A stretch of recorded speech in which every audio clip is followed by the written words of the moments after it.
Welcome to the Defend the Wild podcast. I am your host, Alix Livingstone. Thank you for joining us. Firstly, I would like to acknowledge that this podcast was recorded on Wurundjeri country. I pay my respects to traditional owners, elders, past, present and emerging. Sovereignty was never ceded. This always was and always will be Aboriginal land. On the podcast today, we're catching up with Emma Hakansson. Emma is the founding director of not-for-profit organisation Collective Fashion Justice, which in large part due to Emma's incredible work has grown exponentially since it was founded in 2021. Collective Fashion Justice is dedicated to creating a total ethics fashion system which prioritises the well-being of people, our fellow animals and planet before profit. Emma is also an author, film director and works as a consultant for the Australian Childhood Foundation. Emma does a variety of different things, but they all feed into her broader goal of collective liberation. In today's episode, Emma and I sit down to talk about Australian wildlife and their habitats exploited for fashion, as well as the work being done to protect them. We hope you enjoy this episode. Thanks for being on the podcast. I'm really excited to have you, and you do some really amazing work, so I'm keen to dive into that today. I guess to start off, can you tell me a bit about Collective Fashion Justice and why you started the organisation in the first place? Yes, so I am the founding director of Collective Fashion Justice. I started the charity because I came up with this concept of total ethics fashion. When I was looking at the fashion industry, because I was involved with it as a model, as a creative director, I realised that people either talked about protecting human rights in fashion, or they separately talked about animal rights in fashion, or in a totally different conversation, there was talk of environmental justice. But none of those conversations were ever really connecting. Sometimes people talked about people and planet, but never those three groups all together. And in my mind, we can't solve those problems unless we address them holistically, because we're all a part of nature. Our well-being is interconnected. So I started the charity for that reason. I've written a book called Total Ethics Fashion, which explores that and our kind of manifesto. And we work with schools to transform how fashion is taught in line with that idea. We consult with the fashion industry, we engage with government and lobby for change. And we do that through a lot of collaboration, including with Defend the Wild. So it's nice to chat. Awesome. So one campaign we've obviously worked on pretty closely together is the Drop Croc campaign, which basically advocates for an end to the factory farming of crocodiles for the sake of luxury fashion. Can you talk me through Collective Fashion Justice kind of role in this campaign and your work in this area? Yeah, so while there are lots of different groups involved with this, and there's, the investigative side that has happened, we are really interested in researching and fully understanding the kind of legislative side of it and how that relates to the fashion industry's animal welfare policies. Because so often brands will have animal welfare policies or biodiversity policies and other environmental things that they say that they're committed to, and the crocodile industry does not comply with any of those policies. They're just not aware of that, or they're kind of not only greenwashing to the public, but being greenwashed themselves by the industry. So we try to consult with the fashion industry to change that. So we talk to Fashion Week events to work towards bans not only on native crocodile skins, but on all reptile skins and other wild animal materials. And we do the same with brands as well. So just kind of cut that tie. Got Melbourne Fashion Week to drop out of the use of... Yeah, so Melbourne Fashion Week had a policy a few years ago that was a ban on fur and a list of different wild animal skins that was not complete.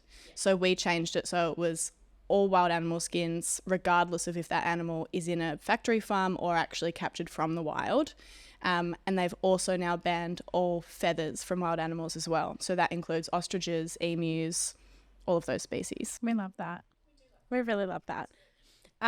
Something I actually didn't go over with you, which is worth talking about, but if we start off broadly, could you give us an overview of how fashion impacts wildlife in Australia? Obviously, Collective Fashion Justice covers the human, environmental and animal sort of harms of the fashion industry, but wildlife in itself is such a huge topic to cover. Can you give us just like, you know, your, here it is, the spiel? So there's two ways that the fashion industry impacts wildlife, specifically in the Australian context. The first is by directly exploiting them for materials. So that's kangaroos exploited for their skins, crocodiles for their skins. And then there are the species who are impacted kind of around the sidelines of other industries that largely also exploit farmed animals. So, for example, we know that dingoes are targeted to protect the profits of the wool industry. And we also know that because of the massive amount of land clearing and deforestation that is associated with grazing animals like sheep that are bred and used for wool and cattle that are used in the leather industry, the habitat destruction associated with that is massive. And that means that not only the species that we kind of think about more often as endangered and vulnerable, like koalas, but lots of bird species, lots of small species that we might not even really know about as part of the general public are being just decimated because of the massive amount of land.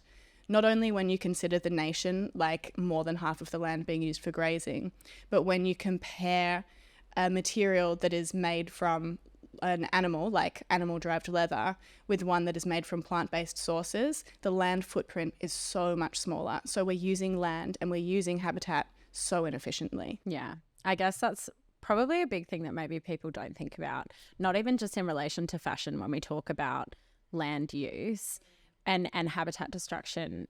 I guess it's this concept that maybe we don't really fully understand the reality in a lot of ways. Like animals are losing their homes. That's where they live. Where are they going to go? Where are they going to go? But then they're also losing their food sources as well. So I guess, that's an interesting side of things that probably goes really unthought of. And I think often people will see, you know, sheep across rolling green hills and be like, well, that's nature though. But when you look more closely and you actually understand the ecology of it, it's probably like one or two grass species that are probably not indigenous, and that's kind of it. So of course, all of the bugs are not going to be there that would have previously been. If you don't have that insect life, you don't have as much bird life, like the whole system is put out of whack. And it's all to cater to a system that exploits animals and the environment when we have better options. Yeah. And even if that, like those rolling hills could support biodiversity, like in the sense that kangaroos can graze on grasslands, then it's like, we don't want them there because that's for a sheep. So how dare you take food from the animals we introduced here that will kill later. So it's an interesting one, isn't it? I want to circle back to crocodiles because you were talking about how basically they're able to talk about these really high welfare standards that they have. Meanwhile, it's just because they're exceeding legislation that's super poor. I feel like it's worthwhile maybe talking about the crocodile code review that's coming up and maybe just some of the actual examples of the code of practice right now and what that says animals need to be afforded versus what, say, an Emma's crocodile farm is providing. How is that discrepancy then allowing them to say our farms are high welfare, and what is it in reality? So Hermes, on their website, in their policy, they talk about how they're so proud to exceed the Australian standard and law for the rearing and confinement of crocodiles. Firstly, there's no acknowledgement that more crocodiles live in these cages for the purpose of commercial exploitation than in their natural habitat. But putting that aside, which is not something to put aside, we know that the law actually says, the code of practice actually says, and code of practice at the moment is not even mandatory to follow. So you could do worse than this. But the code of practice says, and this means you're prevented from being, penalised for animal cruelty if you follow it, you can keep a crocodile in a cage with a concrete bottom that is not as long as the length of the crocodile themselves. So they would have to curve part of their tail or their body around 24/7 to be able to sit in that place. And because Hermes so generously instead gives concrete pens and cages that are, a little bit bigger, they still couldn't do a full circle around easily. They still can't, fully submerged and swim and display all of their natural behaviours, they're able to say, oh, we far exceed the standard, and so we're doing really well. But you just need to look at it to realise that this is so far from what this species has evolved for 100 million years to do and to behave like. Yeah. And just seeing them sort of reduced to that state of, I guess, helplessness really is pretty sad. When they're such like strong mighty animals and they're just lying there languishing. Yeah, cool.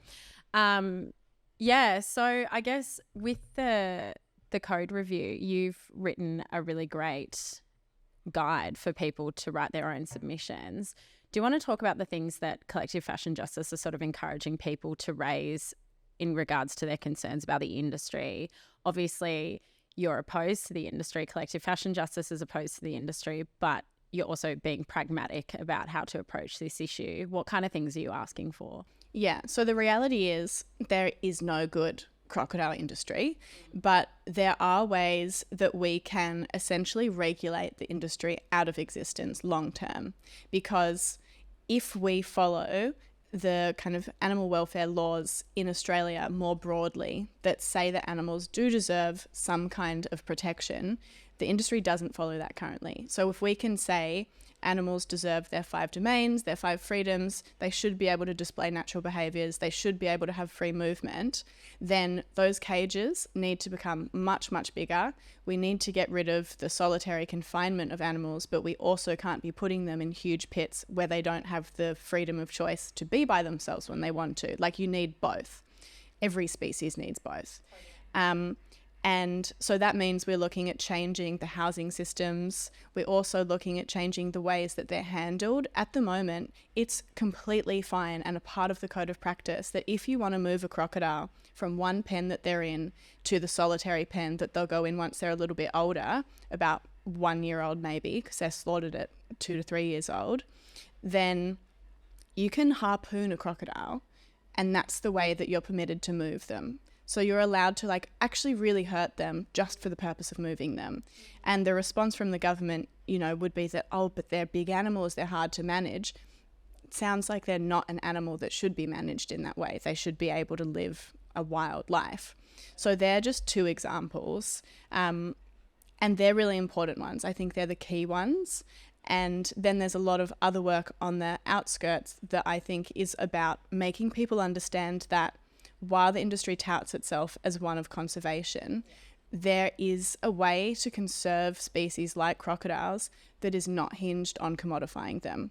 And we really can't conserve animals properly if we're only doing so by putting a dollar sign on their head that means they have to be slaughtered. It's not sensible thinking, and it's not acknowledging them as a part of an ecosystem and as an apex predator in an ecosystem as well that needs them. I actually was doing a live stream the other night where we were talking about the code review, and obviously there are a lot of people out there who care really deeply about crocodile conservation that are supporters of the industry because they do genuinely feel that there is conservation value in the industry. So I think a really interesting conversation that we were kind of able to have, and hopefully everyone was able to open up to, was I kind of said, regardless of whether you sit on the end of being fundamentally opposed to the industry for exploiting crocodiles for the sake of handbags as a form of conservation, or you're at the end where you say, no, this has conserved the population, I'm supporting the industry. Wherever you sort of sit on that spectrum, I feel like you still care about crocodiles in some respect, and having the conversation at the least about what they need to be provided as a minimum standard on the farms, that's something we should be able to talk about in terms of the code review. And I think that was an interesting conversation to have because, like we were just saying, there are a lot of people out there who I think genuinely do care about crocodiles and crocodile conservation, but because the industry has sort of positioned itself as this really great for conservation industry, they feel really strongly about keeping it. And I think the other thing that I sort of spoke about was that we don't have to have all the answers, but we should at least be open to the conversation of like, is there not a better way to conserve species that doesn't require us to be factory farming them in the hundreds of thousands to save a species in the wild. And I think at the least, even if we didn't have you might have all the answers, but even if we don't have all the answers in terms of conservation, we should at least be open to the conversation of like, okay, long term, do we actually want to look at conserving species in a way that's more in alignment with protecting ecological communities and not just creating factory farms? I think that we should never accept or assume that, we've made it, this is all we need to do. There are clearly so many things that are fundamentally wrong with the crocodile industry and therefore with how we conserve crocodiles. It's true that, crocodiles were nearly brought to extinction for the skin trade, but they were being shot out in their habitat. And so they were protected so that they weren't going to be extinct. And actually their numbers improved before the farming started. And that was just because legislation protected them. But then there were issues where people, they didn't want crocodiles near them and so they'd shoot them. And the idea of the farming industry was that if we can put a financial value on these animals, they'll be better protected. I think that is ultimately fundamentally in opposition to what the core premise of conservation should be. I don't think that bringing in this hyper-capitalistic view of nature is the way for us to conserve it. No. If we can't find a way to protect crocodiles because they're individuals who are sentient, because they're a critical part of the ecosystem, and because we benefit from sharing an ecosystem with them if we do so safely, and we can do that, and the government does, to a smaller extent than they should, I think, work on campaigns to promote that safety and coexistence. What are we doing if we aren't working for that, and if we're just so long as Hermes, which is an international brand, it's not an Australian brand, can make massive bank off of this, can sell a bag for hundreds of thousands of dollars.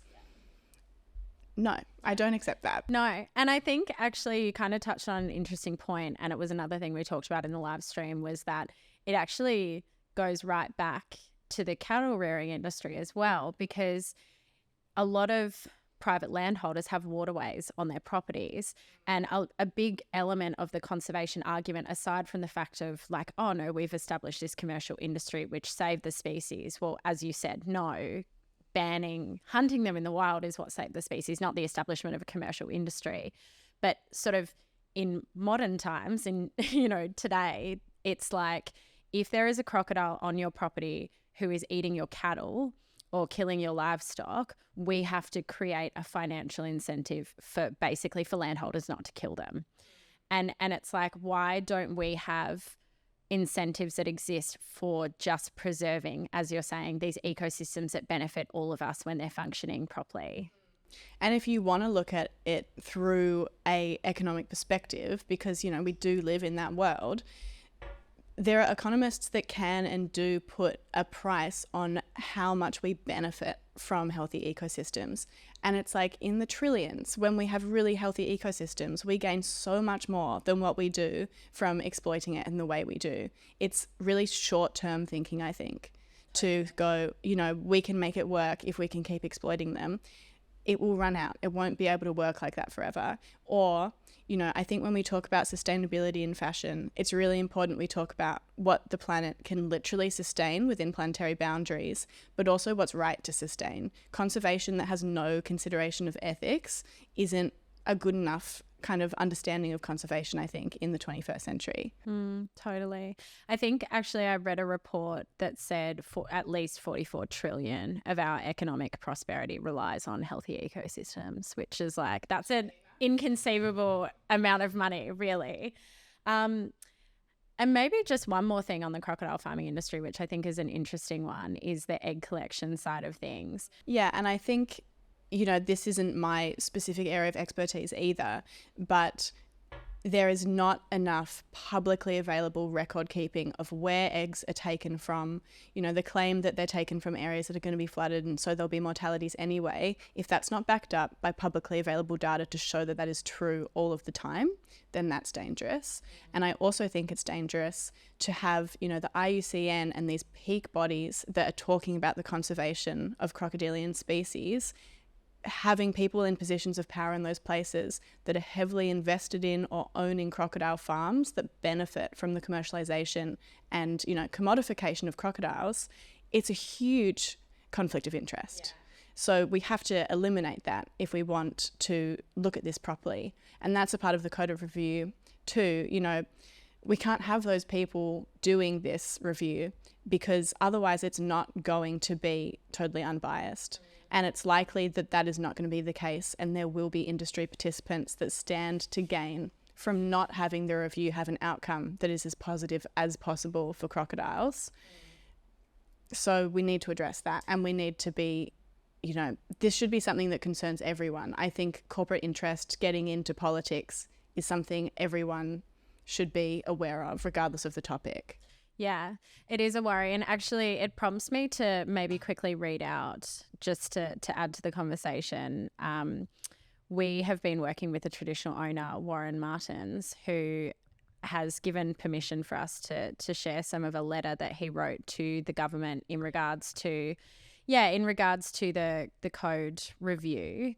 And so he talks about the validity of scientific bases. And he says, I note that a lot of the scientific literature used to justify much of the code of practice is research and papers written by people who are directly involved in the industry. This highlights a clear conflict of interest, as people who benefit from the crocodile farming industry have a clear vested interest in how the code that governs them is written. I also question if the current code of practice has taken into account the traditional knowledge of First Nations stakeholders.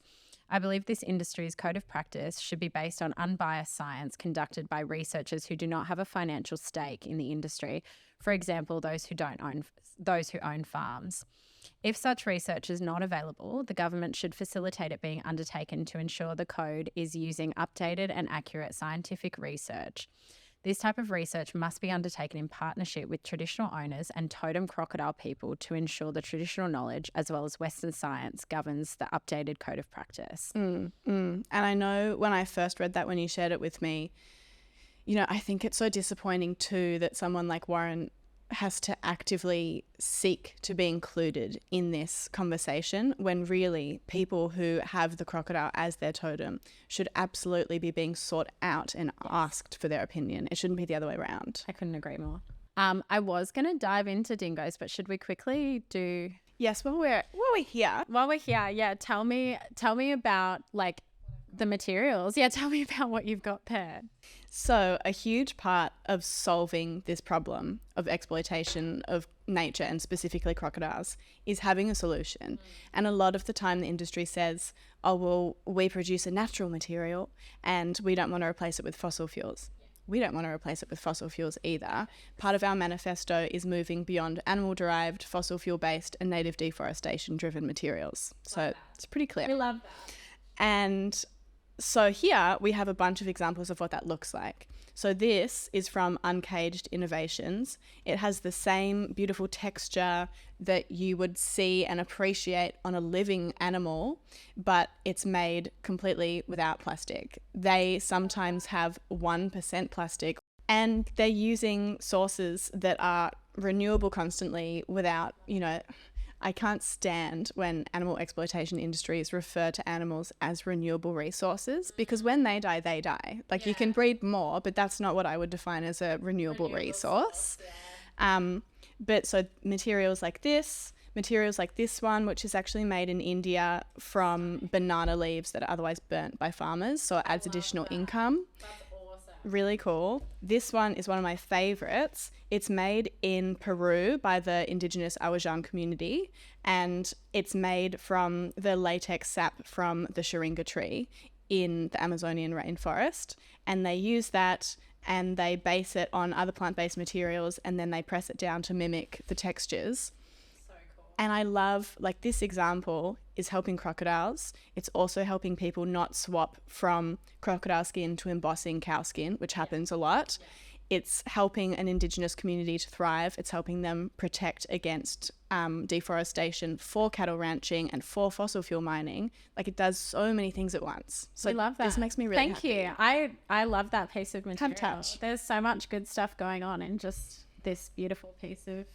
We're working with them, Kaxikori Studio, more this year because it's just exciting stuff. Really exciting stuff, yeah. Like, especially being able to support an Indigenous community protecting their land. Like, that's what it's all about. Love it. Okay, so let's move on to another campaign that's actually really close to my heart that relates to fashion, which is the Dingo campaign. And I guess I just wanted you to talk me through how wool is related to the sheep rearing industry and kind of like how big a piece of the pie are we talking? People might think it's just sort of like, yeah, on the side. Like, is that true? So, according to the wool industry itself, 70% of sheep in Australia are merino sheep, and merino sheep were bred specifically to produce wool. They are also slaughtered for meat, and almost all sheep in Australia, except for the very small few that have been bred in a way where they don't really produce that much wool, are considered dual purpose. So that means that they are exploited for their wool and ultimately for their flesh at some point. So the wool and meat industry are one and the same. If you see a sheep and they're white especially, they are a part of the wool industry. And the wool industry, you know, when we talk about Australia and colonisation and when all of that began, when sheep first came to Australia, they immediately destroyed all of the native yams and edible vegetation. These like really deep, really soft, fertile soils were compacted, and at the same time as all these terrible things were happening, we started building this kind of storytelling of, you know, Australia is built on the sheep's back and the golden fleece that is going to save us all as people that have come to this land uninvited. Wow. It's a huge part of the white Australian culture, and it is also still a massive export product. We are the leading producer and exporter of merino wool today. So the wool industry has a lot to answer for when it comes to the massive methane emissions, the land destruction, habitat destruction, and also the targeting of dingoes. Yeah, the targeting of dingoes, which, you know, sheep are probably most susceptible in terms of animals raised for food and for fibre as well. They're the most susceptible to dingo predation. And so that's the main, and that's the main industry that's sort of driving the lethal control of dingoes.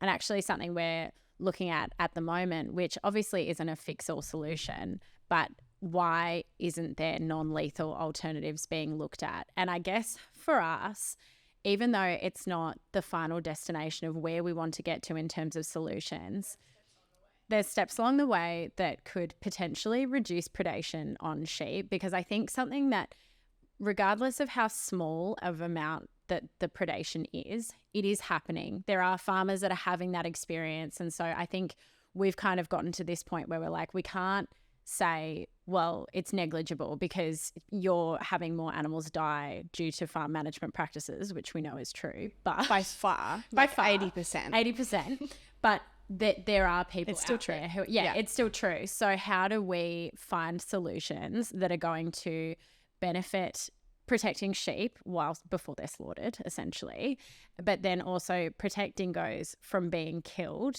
in the most horrific ways through trapping, shooting, traps laced with poison and 1080 poison just through our environment, just chuck it all out there, you know. Non-target also species. So indiscriminately. Yeah, exactly. Yeah. And there's so many people whose like pets have died from 1080 as well. And it might not even be that 1080 was dropped in their specific area. It could be that a bird of prey has picked it up and dropped it, or they've eaten an animal who's consumed 1080. So it's a really interesting one, trying to now say, okay, what can we put in place that will meaningfully reduce the suffering of both of these animals for the time that they're both alive. And donkeys has actually been one that maybe it could be interesting to talk about, get your thoughts on. So there's about 5 million donkeys that exist sort of in the northern part of Australia. They're not considered native. They're hard-hooved animals. And right now they're being managed by just being shot, essentially. And now they shot aerial shooting, same way as camels and shooting. Yeah. So that's pretty much the management of them right now. They're also mustered and trucked to different areas. A few people have asked me about an export industry. I'm just going to say it now. I don't actually know if that is happening or not. Probably worth a bit more research. But I know that there's a program in the Hunter Valley called the Last Stop Donkey Program, which is basically retraining donkeys to be effective guardians of sheep. Something rather than shot. Yeah, exactly. And I guess, like I said, whilst it's not a perfect solution, it's we're in a deeply imperfect world. And I think, reducing the harm to donkeys, of course, I fully accept that being mustered and taken somewhere which is not where they're used to would be a stressful process. So I'm not ignoring that there's welfare concerns there. But I think that instead of shooting them and potentially having all the welfare implications that could come along with that, whether they're shot and they're not killed, all of those type of things, I think retraining them to be able to be in situation, is potentially a good step in the right direction. So that's something that I think, coming back to the wool industry, one of the sort of main sort of driving forces behind current lethal control is Australian wool innovation. Australian wool innovation. Have I got that right? Thank you. So it's basically the research arm of the wool industry. And then there's the marketing arm, the Woolmark company, but they're all in the same pot. Yeah. And so they're actually one of the main drivers of sort of funding research into lethal control of dingoes. But I also know that they sort of market themselves as very environmentally forward thinking. Can you just sort of give me a rundown on that? Because I guess even just for the dingo example, looking at it, they're putting all this money into 1080, which is not being a good environmental steward if you are on the land. And all this research into essentially trying to kill dingoes, on a broader scale. Australian wool innovation, and particularly the Woolmark company that kind of produces marketing spiel off of AWI's work, is a huge problem when it comes to greenwashing. They very intentionally try to kind of maneuver around issues they know they can't address properly. They're big proponents of talking about regenerative agriculture, where they claim that they can just offset all of the methane emissions from sheep with very dubious science. It's another podcast. And there's plenty of greenwashing all the way around, including the fact that most wool, we've done research on this with the Centre for Biological Diversity, most wool from the big brands is blended with synthetics. So any kind of biodegradability benefit that you might have is gone at that point. Most brands don't know if they're dyeing with a substance that also eliminates that biodegradability, and yet their slogan all the time is "we're natural, we're so good for the environment, we're not going to shed microplastics." If they were interested in their fibre being used in a way that was sustainable, they would be pushing harder for that not to be the case. Many things wrong. Also, another wildlife issue with wool that people might not be aware of, wool scouring is where the wool is cleaned and processed because it's greasy when it comes off the back of a sheep. To do that, you can't just clean wool with water because wool and oil don't work like that.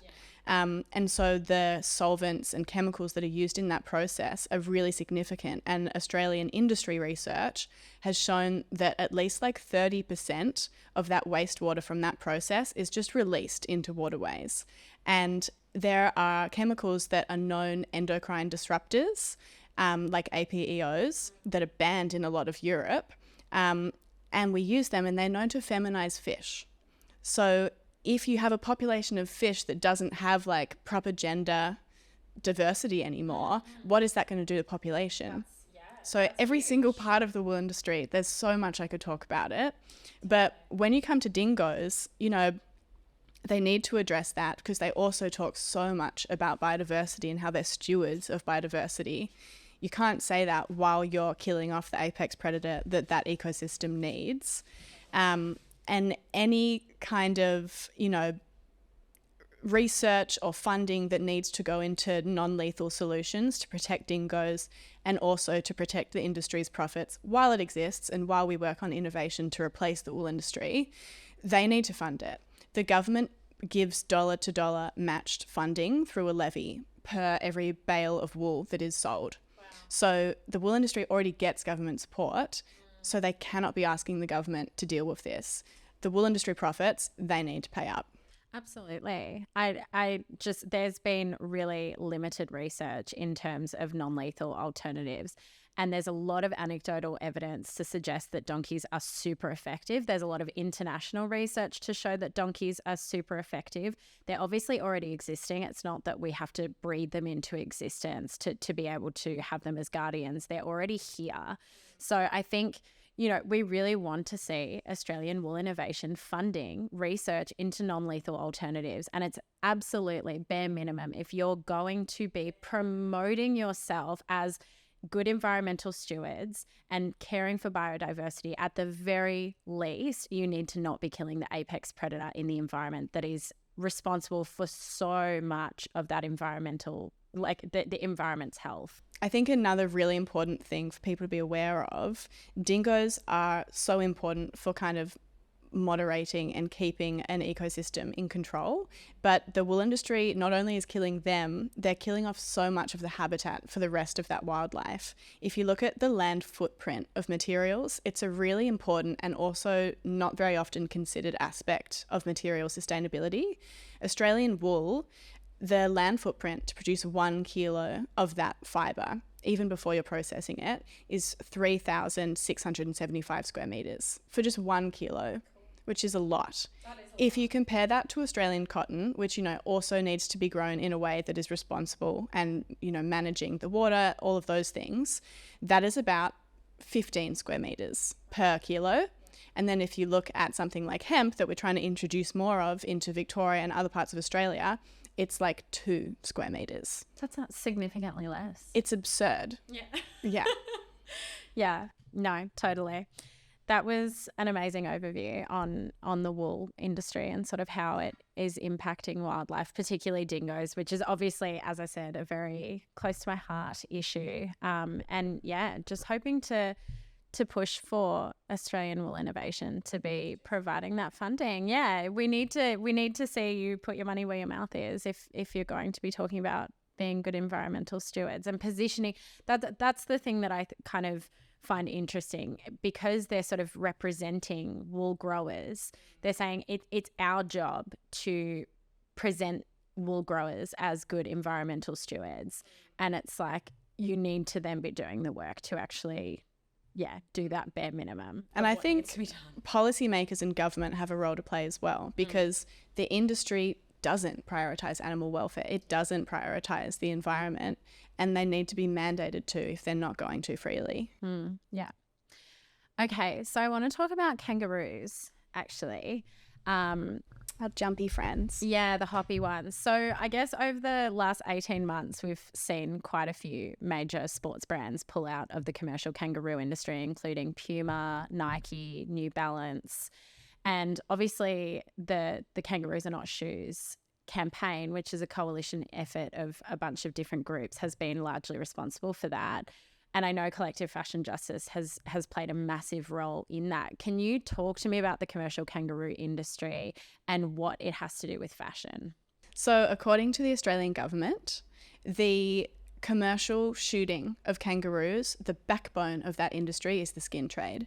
We know that kangaroos are used for meat, particularly pet food, but the skin trade is the whole thing.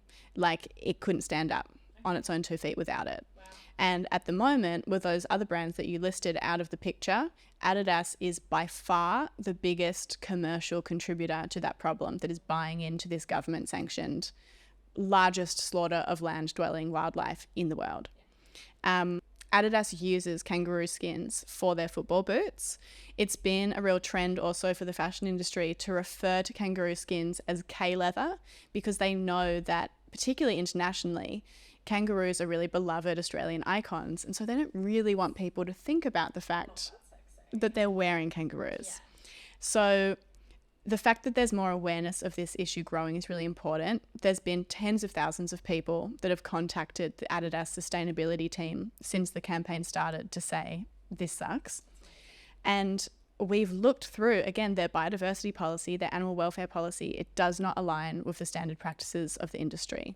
So I feel hopeful that they're the next one to fall. Yeah, I feel confident that it's going to happen. I mean, the pressure has just been absolutely relentless. And it's like what you said, it's just not in alignment with public expectations and values, particularly internationally. And we see kangaroos sort of the front and center of our sort of tourism campaigns. And then if you come to Australia, we're harvesting, killing them in the hundreds of thousands in every state, pretty much. Recently, in some more sort of like environmental conservation spaces, I have seen this sort of pushing kangaroo meat as a sustainable alternative to red meat.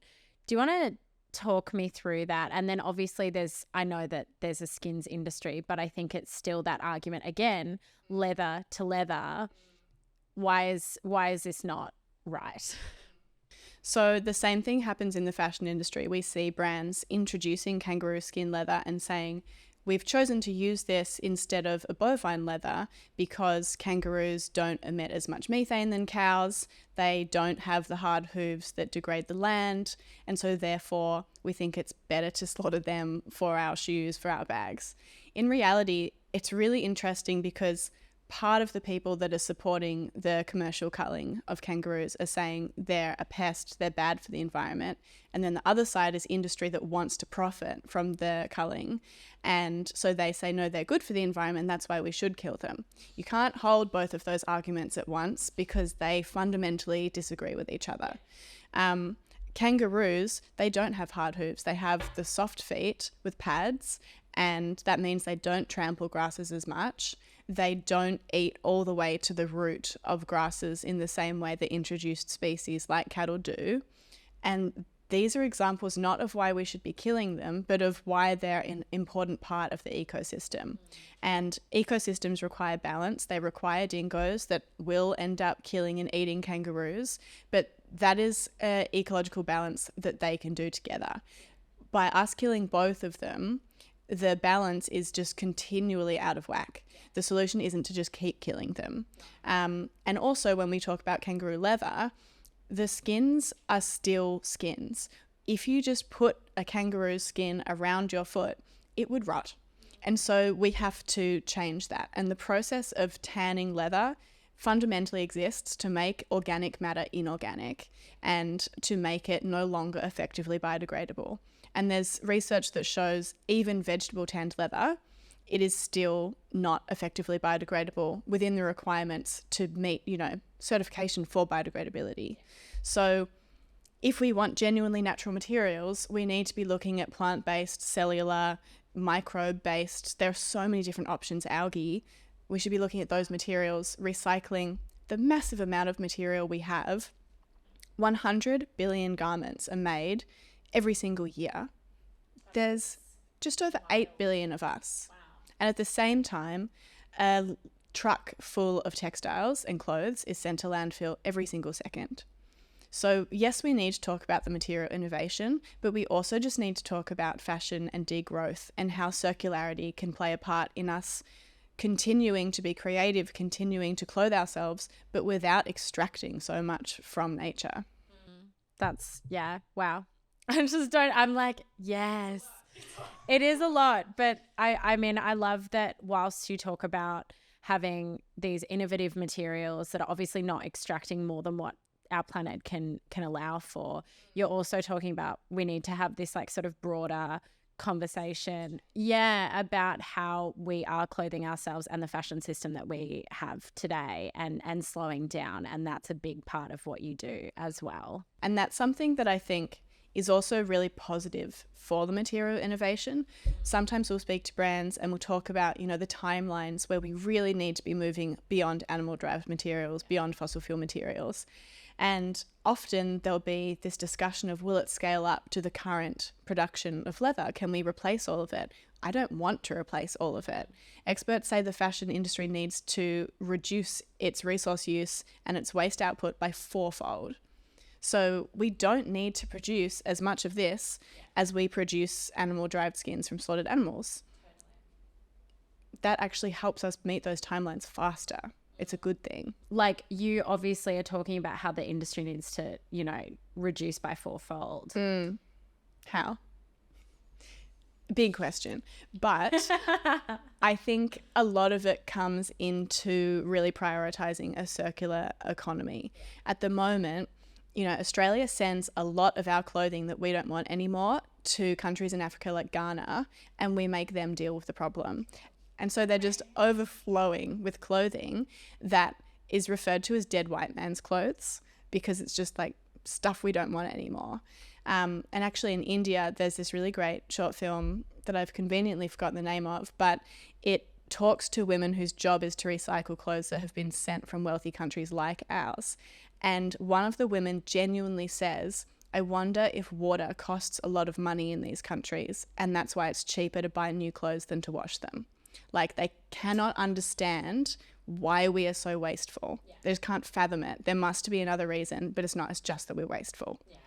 And that made me emotional.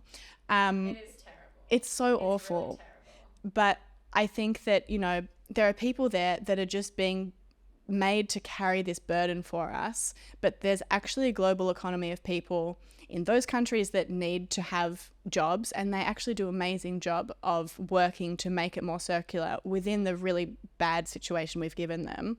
And there's people here as well who can be working on increasing the amount of times that we repair clothes, making them more customizable. So instead of saying, I'm sick of this bag, I don't want it anymore, can you change it somehow? Can you add some embroidery? Can you do something to it?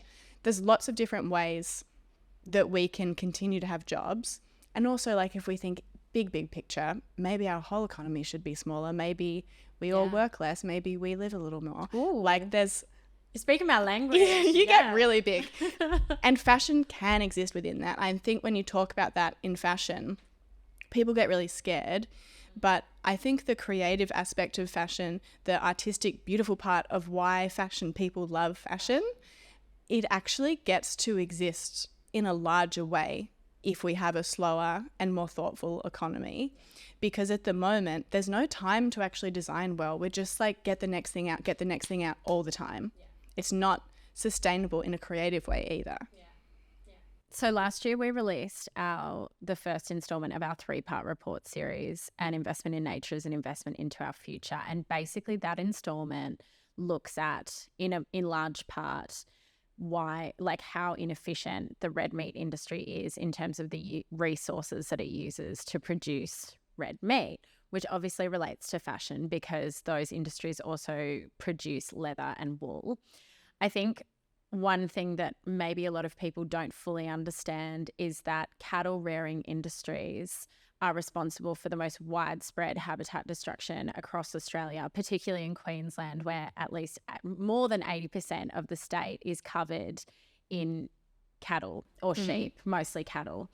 Which is sad because it's such a biodiversity hub. Yes, exactly. So, yeah, when we consider that habitat destruction is the biggest threat facing wildlife, not only in Australia but internationally, I'd love for you to talk about, we have talked about wool, obviously that fits into this conversation, but I kind of want to talk more about cattle rearing and how leather fits into this whole picture. So the leading cause of deforestation in Australia by far is the cattle industry. And it's really important for people to understand that Australia is tied for the 8th most significant exporter of cattle skins in the world. So leather is a really important part of this conversation. Leather is often thought of as like a worthless byproduct, but in reality, when we look at the numbers, we know that it's a profitable co-product. So it's not necessarily the primary reason that cows are being raised and slaughtered, but it's bringing in a lot of money. Even when an individual slaughterhouse sees a significant drop in the sale of skins, particularly because alternatives to animal-based leather are becoming more popular, they have multi-million-dollar losses. So you can imagine at a larger nationwide scale, skins are really important. And the leather industry isn't some like charitable recycling initiative. They're putting money into tanning skins because it makes them a lot of money. So when we talk about leather, again, if you compare it to other materials, plant-based materials made from mycelium, which is like the underground root structure of mushrooms, all of these other bio-based materials, the land footprint is astronomically smaller. Yeah. We're talking about hectares of land being required to make a few bags from a cow's skin as compared to like a few square meters for some of these other materials. it's a huge deal. And we're like, when we're looking at like sort of the land use, it's so significant. I think it's around 48.2% of Australia's whole surface area is dedicated to grazing, so either cattle or sheep. And then when we look at the red meat industry, which would obviously include both, leather, we see that 1.7% of Australia's population is actually employed either directly or indirectly into these industries. So that to me is this huge discrepancy between the amount of land that we're utilising to benefit a pretty small proportion of the population. And that's not to take away from the fact that obviously rural jobs and employment are scarce often, but we often have a lot of rural communities that are reliant either entirely on farming or mining. And that's obviously something that would be advantageous to change even for those communities, because a lot of those communities are in situations where no business can really thrive because there's no people coming into the town for any reason, because it is just mining or agriculture. Yeah, it's a bit of a self-fulfilling prophecy. I think also it's really important, those jobs are important, and in a just transition, people aren't just left behind. They're brought into jobs that are more personally and communally beneficial, and that community involves nature and the environment and animals. It's important, though, that those jobs are not necessarily good jobs. If we look at sheep shearers, for example, in the wool industry, there are continuous reports and discussion from unions about the fact that shearers are paid with cash, kind of under the table. They aren't given access to proper functioning toilets, to running water. They're in the middle of nowhere. There's really dangerous equipment that is used that is often very outdated. There are so many injuries and long-term kind of chronic pain things because of how hard the work is and the limited care for the workers. There's heaps of issues. So again, this is this total ethics fashion thing. People, animals and planet are harmed in both the leather and the wool industries. And we can all do better for ourselves. In the last year, we also used some of your research in our report, which was a just transition beyond leather, the last in our series that looked at the impact on people, planet, animals. And it's really exciting, I think, when you look at how the solutions can come together.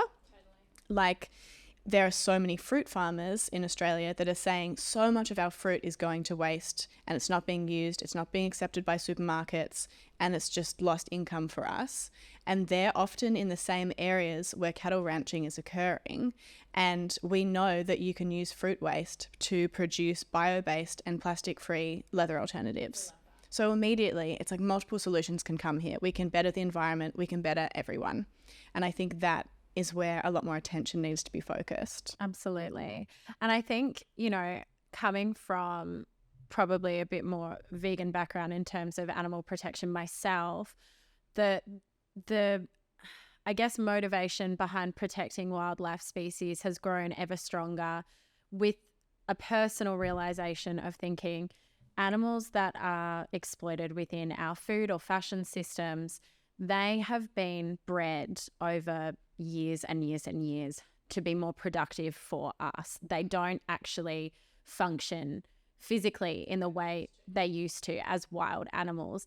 And so protecting the integrity of wildlife species has become such a passion of mine, because I feel that they represent to me, and not to say that obviously protecting domestic animals is not a worthy cause and isn't something that needs a huge amount of attention, because it is.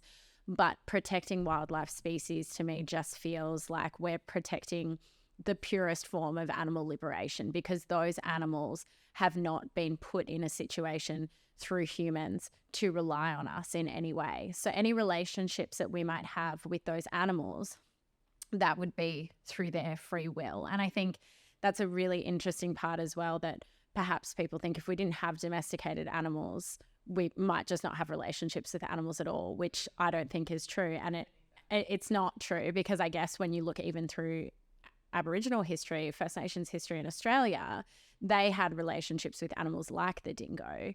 And so those relationships would still exist. And I think it's interesting to see how both these domestic animals that we have bred for our own purposes are sort of taking over all the habitat and all the land and everything of these animals that ultimately, to me, on a personal level, represent freedom for animals. I think also our relationships with animals only stand to improve if we stop slaughtering them en masse. You know, interactions with wild animals, you know, we're not saying that we're going to domesticate them. We don't want to do that. But so many animals, I do think over time, have become so much more afraid of us because of how we treat them. So if we stopped treating them so awfully, that could change. I think also when you look at how animal domestication has changed species, a lot of it really is through trauma and kind of breeding animals for docility and not letting the ones that want to revolt survive, basically. And it makes me wonder a little bit what will happen to wild animals as we continue to exploit them. You know, I know from Defend the Wild the way that dingo packs are so destabilized when the kind of hierarchy is disrupted because they're being shot and poisoned. It makes me wonder too, you know, in a long time, what's going to happen to crocodiles that are just continuously put into confinement? There are so many things that I don't think we've thought about in a long-term way. Yeah, totally. And yeah, dingoes are an amazing example of what you're talking about in terms of changing the way that they interact with us, because obviously at some stage they did have these incredibly close relationships with humans at the traditional owners of this land, and yet now you're hard pressed to see them on mainland because they've learned and they've learned that, you know, that we're not safe, which is terribly sad. And I mean, if you actually read some of the historical pieces that exist out there, you know, there are people who landed here and from Europe and England who would write about seeing women, Indigenous women, with dingoes following them around, you know. So it's incredible to think about what it looked like then and what it looks like now. It obviously became so unsafe for dingoes to even exist in Indigenous camps that they just had to stop doing that, which is terrible.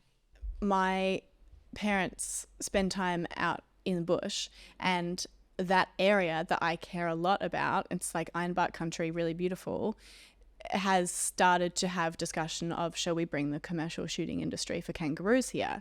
And there's a mob of kangaroos that I have known now for over a decade, and you see them grow up and, you know, develop.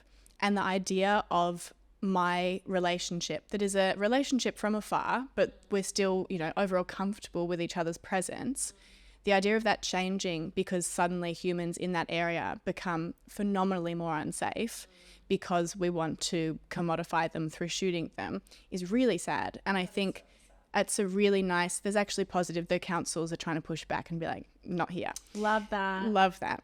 But it's a really good example of that sadness I feel at the risk of losing that relationship. The opposite is true for when we stop exploiting wildlife and other animals. Which is exciting. Yeah. Really exciting.